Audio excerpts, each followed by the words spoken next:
Imagine being so emotionally powerful that no one's words or actions can trigger you. You walk through life with unwavering calm, unaffected by the chaos around you. Sounds like a superpower, doesn't it? But mastering your emotions isn't just a skill for the elite. It's something anyone can learn. Today we're going to dive into how to never get angry or bothered by anyone and truly take control of your emotional responses, no matter the situation. This isn't just a quick fix. This is the mindset of a person who commands their emotions instead of being ruled by them. 1. The power of emotional detachment. Break the chain of reaction. The first step in mastering our emotions is to cultivate emotional detachment. This doesn't mean that we suppress or ignore our feelings, but rather it's about observing them without identifying with them. In Buddhist philosophy, we are taught that emotions like anger arise when we become attached to an event, a person's words, or a situation. We tend to take things personally, and this personal attachment fuels our emotional reactions. But emotional detachment teaches us that we don't have to react immediately to every emotion that arises. We can simply observe it and allow it to pass, much like clouds in the sky. In moments of anger or frustration, if we can take a pause and observe the emotion without judgment, we begin to break the cycle of automatic reactions. For example, when someone says something hurtful, rather than instantly reacting with anger or defensiveness, stop for a moment, close your eyes, take a deep breath, and notice what you're feeling. Are you angry, hurt, frustrated, or maybe even fearful? Once you've recognized the emotion, let it go. Just as clouds come and go, so do our emotions. By doing this, you begin to detach from the emotion itself and free yourself from its grip. When we practice emotional detachment, we realize that anger is not who we are. We are simply the observer of our emotions. This shift in perception allows us to stop the chain of reaction before it spirals out of control. 2. Reprogram your mind, the what-if mindset. Shift our minds are incredibly powerful. However, we often allow them to lead us into negative and unproductive thought patterns, particularly when it comes to situations that trigger anger. We might ask ourselves, why did they say that? Or what do they mean by that? These questions, although natural, often lead to an emotional spiral that strengthens anger and frustration. But Buddhism teaches us that we can reprogram our minds with the power of perspective and curiosity.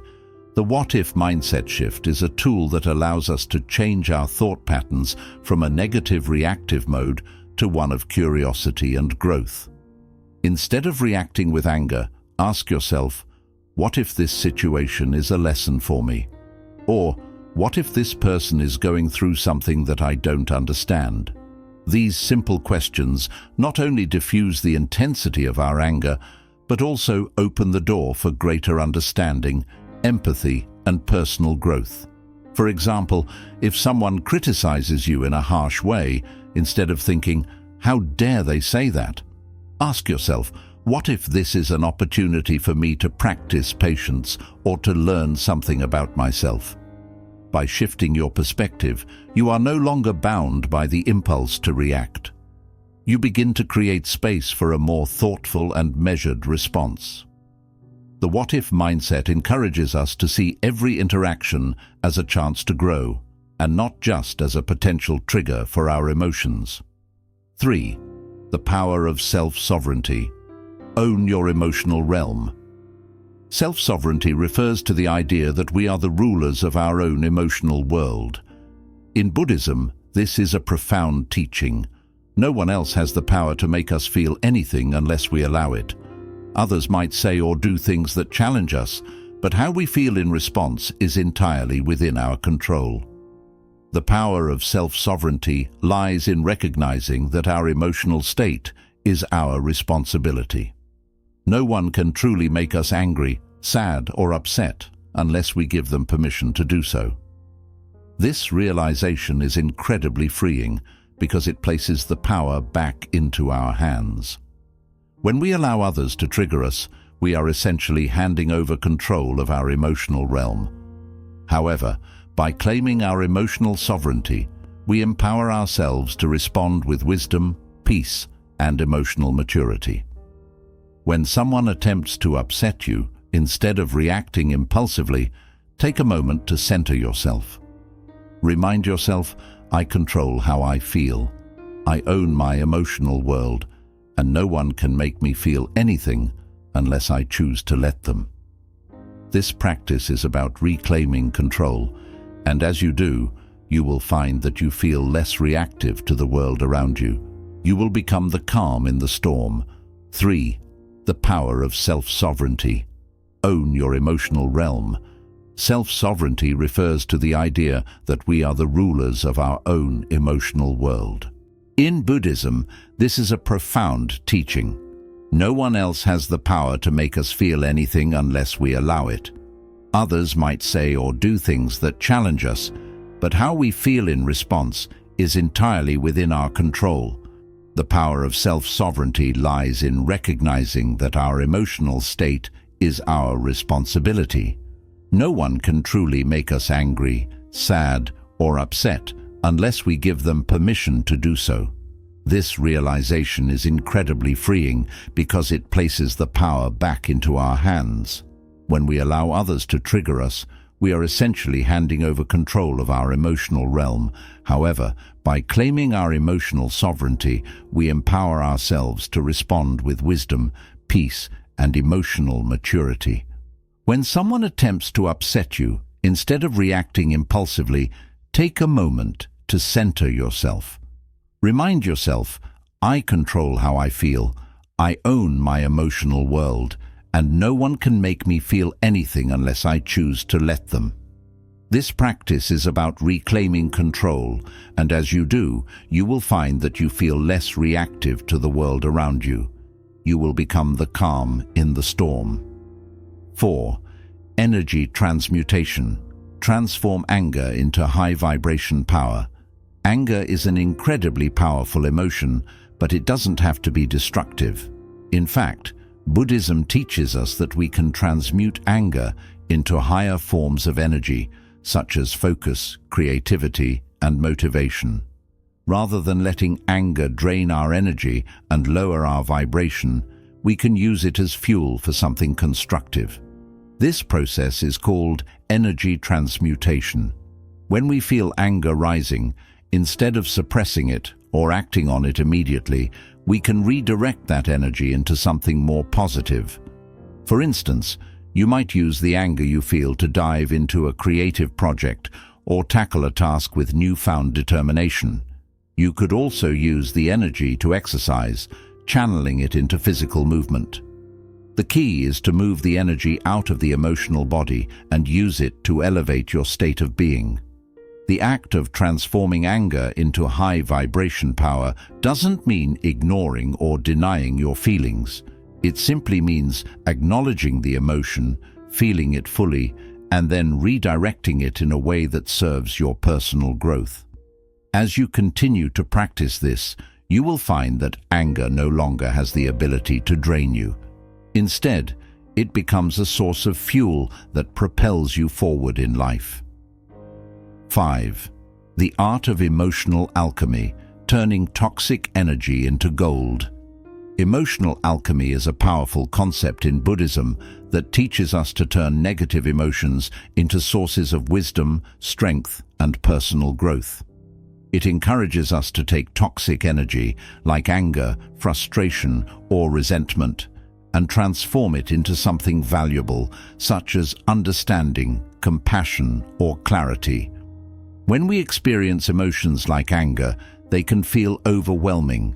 However, Buddhism teaches us that these emotions, rather than being obstacles, can be raw materials for transformation. The key is how we approach them. Instead of resisting or suppressing them, we fully experience the emotion and then transform it. Like an alchemist works with lead to create gold, we can work with negative emotions to create something of higher value. Take anger as an example. It arises when we feel wronged or misunderstood. Anger is powerful, but it's if we harness that energy, instead of letting it consume us, we can use it for positive change. Anger can teach us about our boundaries, our needs, and what's important to us. When anger rises, we can stop and ask, what is this anger trying to show me? What lesson can I learn from it? By practicing emotional alchemy, we see that anger isn't inherently bad. It's how we respond to it that matters. We learn to ask meaningful questions to understand the deeper layers of the emotion, like what values have been threatened that are causing this anger? Or how can I use this anger for growth? These questions help us reframe the emotion and use it as a tool for positive change. Emotional alchemy also involves accepting negative emotions like anger, fear, or sadness, rather than avoiding them. By accepting them, we make them part of our path to growth. Instead of holding on to negativity, we let these emotions become opportunities for self-reflection, deeper understanding, and connection with others. Next time frustration rises, practice emotional alchemy by pausing and reflecting. What is causing your frustration? Is it fear, unmet expectations, or misunderstanding? How can you reframe the situation to see the bigger picture? By transforming your perception, you turn toxic emotions into power, helping you become more compassionate, understanding, and at peace. This practice involves patience. When experiencing difficult emotions, it's easy to want them to go away quickly, but emotional mastery means sitting with emotions, allowing them to reveal their deeper truths. With time, we let go of the negative charge they bring and find wisdom and clarity. Emotional alchemy isn't about eliminating negative emotions. It's about integrating them into our lives in a way that fosters healing and growth.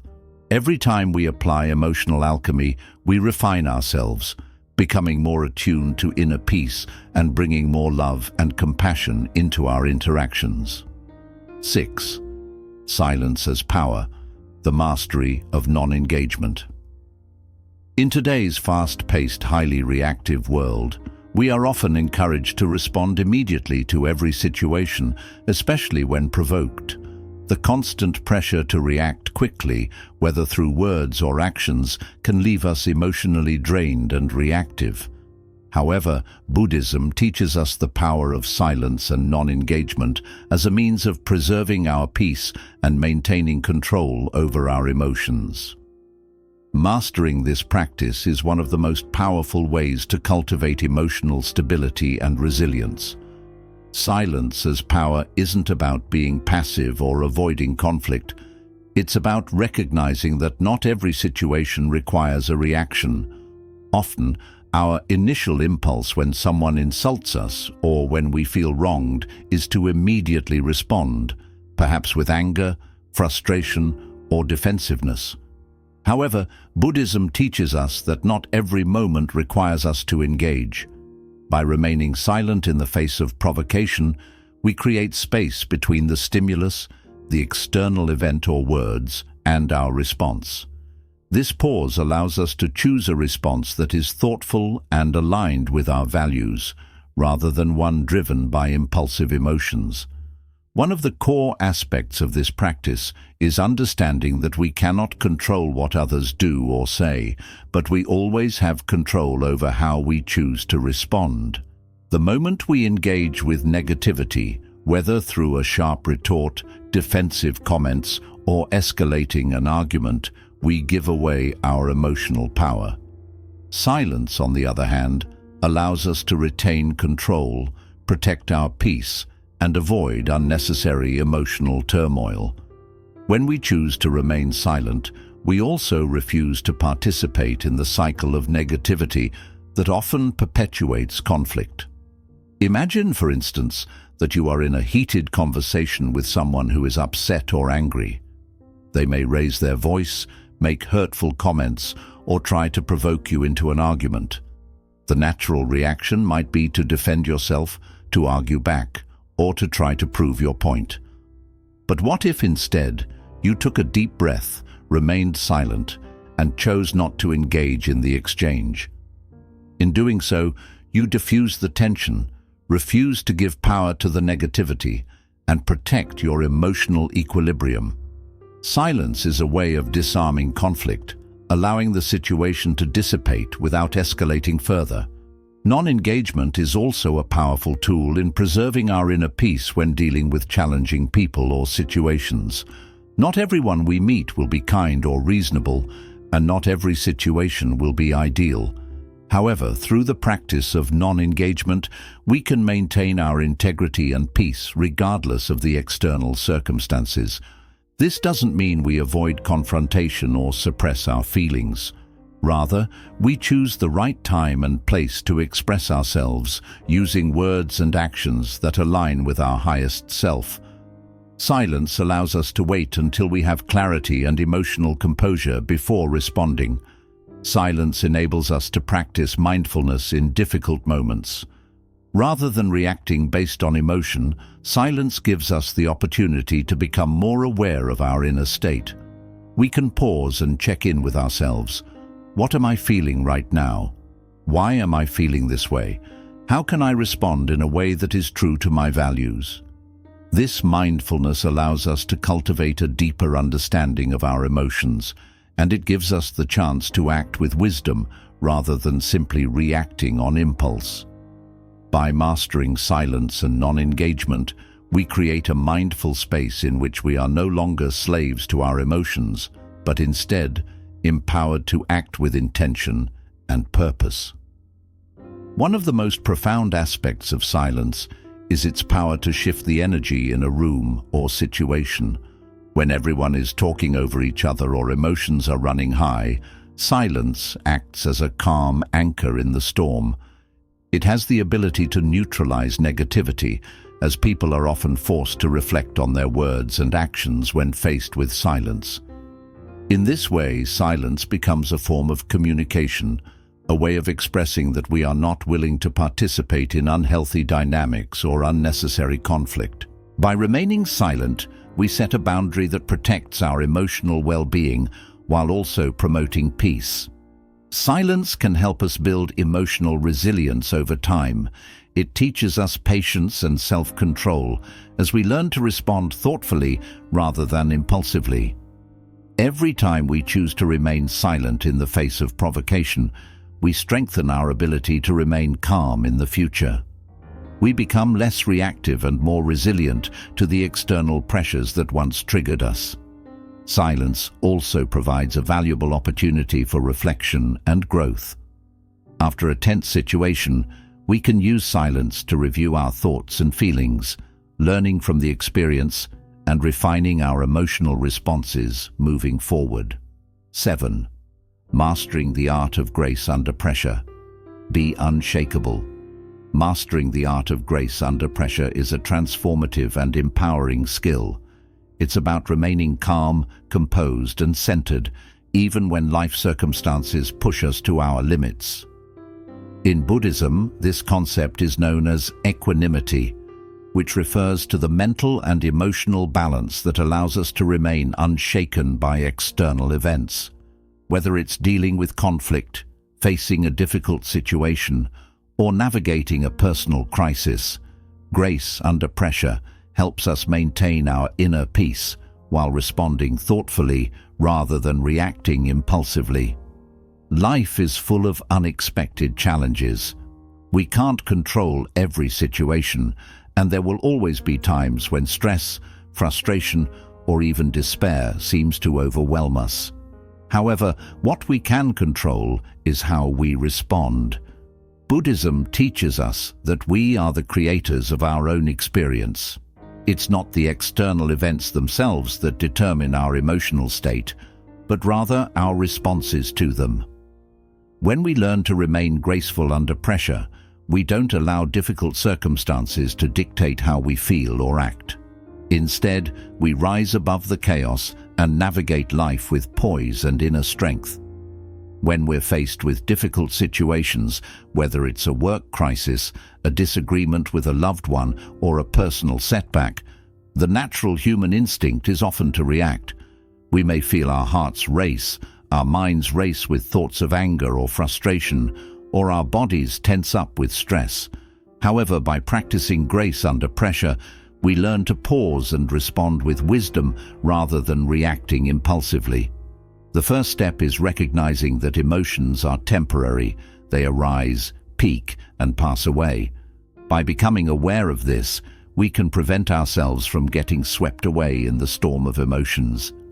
Instead of letting anger, fear, or sadness take over, we can observe these emotions and allow them to move through us without allowing them to control us.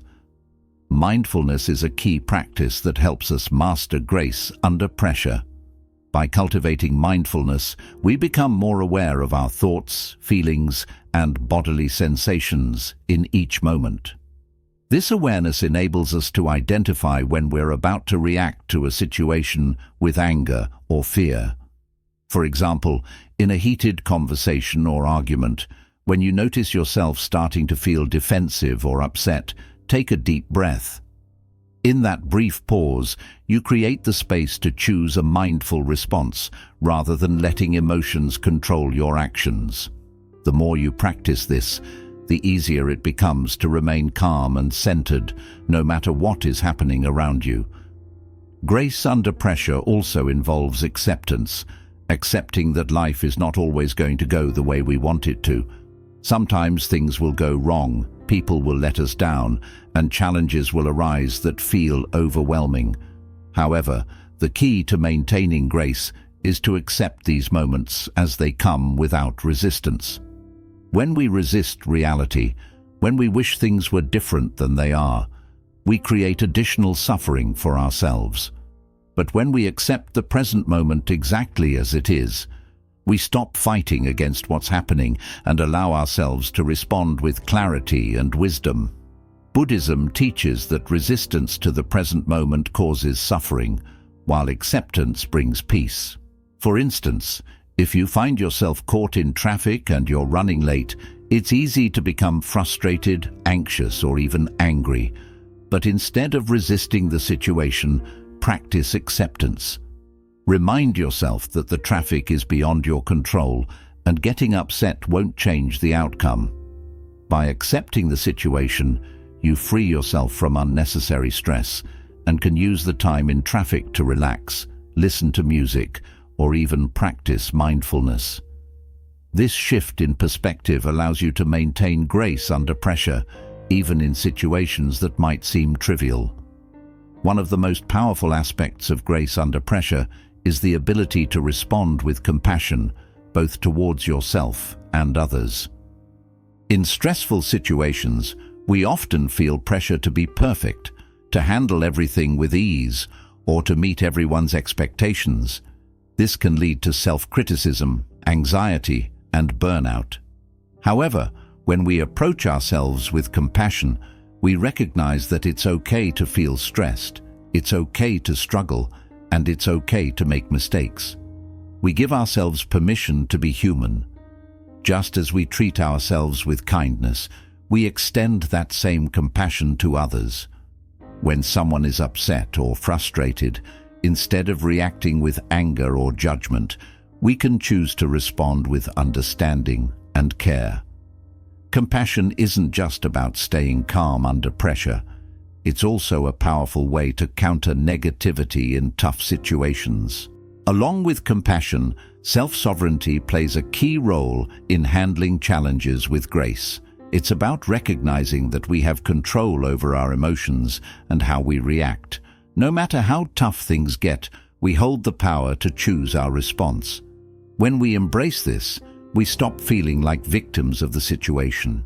Instead, we become the steady, calm center, even in the middle of chaos. So, when pressure builds, remind yourself, you're in charge of how you respond. By practicing self-sovereignty, you build unshakable strength, handling even the hardest challenges with dignity and grace. Resilience is the secret to mastering grace under pressure. It's about bouncing back when life knocks you down, recovering from setbacks, and pushing forward no matter how tough things get. Life can be unpredictable, and challenges are part of the journey. But the more resilient we are, the less power these challenges have to throw us off track. In Buddhism, resilience is something we build over time by practicing mindfulness, acceptance, and balance. The more we choose to respond with grace, the stronger and more unshakable our emotional resilience becomes. Practical steps to stay graceful. Under pressure. 1. Pause and breathe. When stress hits, take a few deep breaths. This simple pause gives you the space to collect yourself and respond calmly. 2. Practice mindfulness. By regularly practicing mindfulness, you can become more aware of your thoughts, feelings, and physical reactions. This awareness helps you handle challenges with clarity and calm. Accept what you can't control. Understand the difference between what's in your hands and what isn't. Instead of trying to control everything, shift your focus to how you choose to respond. Letting go of what's beyond your control creates space for peace and clarity. Respond with compassion. When faced with challenges, treat yourself and others with kindness. Compassion softens tension and fosters a sense of calm, making it easier to navigate difficult moments with understanding. Build resilience. Recognize that life's challenges are inevitable. Instead of seeing them as obstacles, view them as opportunities to grow stronger and more adaptable. Each time you face a challenge with grace, you're building your emotional strength. By embracing grace under pressure, you cultivate resilience, maintain inner calm, and stay grounded even in life's storms. You don't have to be perfect or stress-free, but by choosing how you respond, you gain the power to face anything with wisdom, strength, and dignity. While anger may arise naturally, it doesn't have to define or control you.